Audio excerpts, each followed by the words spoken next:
வணக்கம்ப்பா,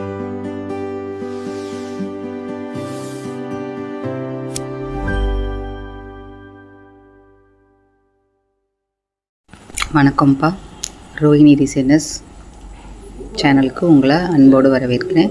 இன்றைக்கி நம்ம என்ன பார்க்க போகிறோம்னா, நம்ம இப்போ வரைக்கும் 5 கிளாஸில் என்னென்ன பார்த்தோமோ, satin stitch, running stitch, single petal, short petal, heart shape, இது எல்லாத்தையும் ஒரு டிசைனில் வர மாதிரி நான் ரெடி பண்ணியிருக்கேன். ஸோ எல்லாத்துக்கும் ஒவ்வொரு பூ 4 பூ வருதுன்னா 4 பூவுக்கு 4 கலர் எடுத்து நான் அந்த பாக்ஸில் வச்சுக்கிட்டேன். ஸோ ஒவ்வொரு பூக்கு ஒரு கலர் போடணுங்கிறதுக்காக ஸோ நம்ம என்னென்ன ஸ்டிச் யூஸ் பண்ணோமோ அது எல்லாத்தையுமே ஒரு பார்ட் மாதிரி வரைஞ்சிருக்கேன். அதில் நம்ம போட்டு ப்ராக்டிஸ் பண்ணி பாருங்கள். இன்னும் அடுத்தடுத்து நிறையா ஃப்ளாஸ் எல்லாம் நான் தெளிவாக சொல்லித்தருவேன்.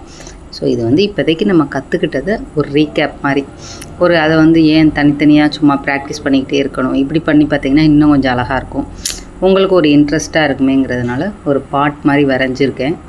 இதில் பாருங்கள், நான் இப்போ ஃபஸ்ட்டு சாட்டின் தான் போடுறேன். நம்மளோட பாட்டை ஒரு மாதிரி மெரூன் கலரில் சாட்டின் ஸ்டிச் தான் போடுறேன்.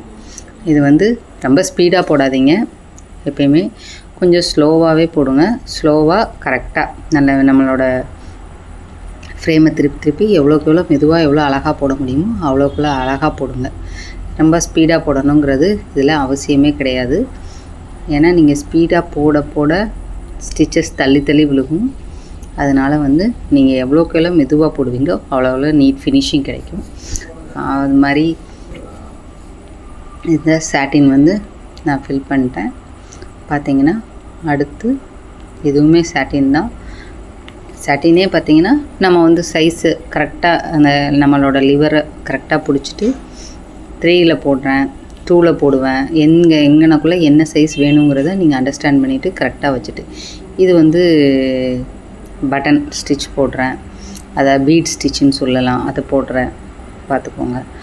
அதுக்கு இந்த இதில் பீட் ஸ்டிச் போடுறேன். இதில் கொஞ்சம் நீளமாக சிங்கிள் பெட்டல் மாதிரி சின்ன சிங்கிள் பெட்டல் போட்டேன். இப்போ என்னடா ஃபஸ்ட்டாக தைக்கும்போது பார்த்திங்கன்னா போடும்போது அடிக்கொருக்கா நூல் கட் ஆகும்.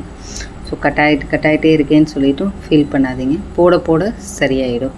ஆனால் எப்பயுமே நிதானமாக போடுங்க, ஸ்பீடாக போடணும்னு நினைக்காதீங்க, பொறுமையாக போடுங்க, நல்ல ஷேப்பாக போடுங்க.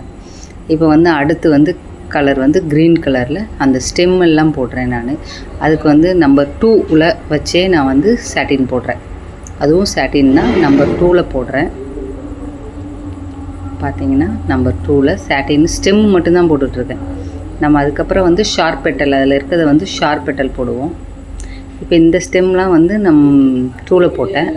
இதை அடுத்தது நான் இந்த கர்வாக வர சும்மா இருக்க ஸ்டெம்மை நான் நம்பர் 3ல் வச்சு போடுறேன். ஸோ நீங்கள் இந்த மாதிரி வச்சு கொஞ்சம் போட்டு பாருங்கள். கொஞ்சம் ஸோ அவசரமாக போடாதீங்க, எப்பயுமே அது மாதிரி நீடில்கிட்ட ரொம்ப பக்கத்துலேயும் கையை கொண்டு போகாதீங்க. இப்போ இது ஷார்ப் பெட்டல் போடுறேன். சின்னதுலேருந்து ஆரம்பித்து பெருசு, திரும்ப பெருசுலேருந்து சிறுசு, அப்படியே ஒரே பெட்டலில் 2 வர மாதிரி வச்சுக்கோங்க. ஸோ போட்டு பாருங்கள், போட்டு ப்ராக்டிஸ் பண்ணுங்கள்.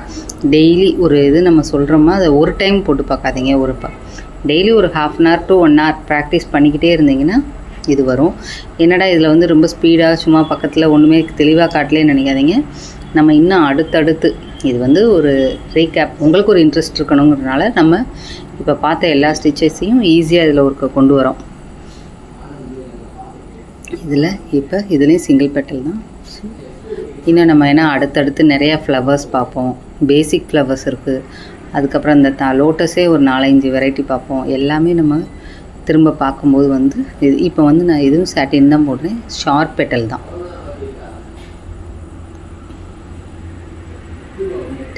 லோட்டஸில் அப்படியே ஃபுல்லாக நம்ம வரைஞ்சதுலேயே போட்டு அந்த இதுக்கு ஏற்றாப்புல அந்த சாட்டினை அகலப்படுத்தி நீங்கள் போட்டிங்கன்னா அது உங்களுக்கு பக்காவாக அழகாக வந்துடும்.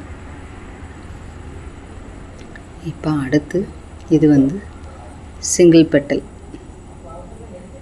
பெருசுலேருந்து ஆரம்பித்து சிறுசு. நம்ம நெக்ஸ்ட்டு நான் சொல்லும்போது ஒரு பூ மட்டும் போடும்போது உங்களுக்கு இன்னும் தெளிவாக தெரியும். இது நான் சும்மா போட்டு காட்டுறேன், பக்கத்துமாக போடுறேன். நம்ம அடுத்து பார்க்கும்போது பார்த்திங்கன்னா இன்னும் பக்கத்தில் போடுவோம். அது வந்து இன்னும் வந்து நமக்கு தெளிவாக நீட்டாக இருக்கும். ஆனால் அடுத்த கிளாஸ் வந்து நமக்கு பேசிக் டைப்ஸ் ஃப்ளவர்ஸ் தான் பார்ப்போம். ஸோ அதில் வந்து இன்னும் தெளிவாக சொல்கிறேன். அது மாதிரி பார்த்திங்கன்னா எப்பயுமே வந்து ஒரே டைமில் வந்து பர்ஃபெக்டாக வந்துடணும்னு நினைக்காதீங்க. ஒரு தடவைக்கு 10 தடவை போட்டு பார்த்தா தான் வரும். இது பார்த்திங்கன்னா அப்படின்னா தான் அழகாக இருக்கும். எவ்வளோக்குள்ளோ ஸ்லோவாக பொறுமையாக நிறுத்தி நிதானமாக போடுறீங்களோ அப்போ வந்து ரொம்ப இதாக இருக்கும். இப்போ நம்ம போடுறது பார்த்திங்கன்னா ஹார்ட் ஷேப் போடுறேன். ஹார்ட் ஷேப் போடும்போது எப்பயுமே வந்து அந்த ஹார்ட்டோட அந்த பெண்டு இருக்கிறது வந்து நம்மளோட ரைட் ஹேண்ட் சைட் பக்கம் இருக்கிற மாதிரியே வச்சு பார்த்து ஃப்ரேமை திருப்பி தான் போடணும்.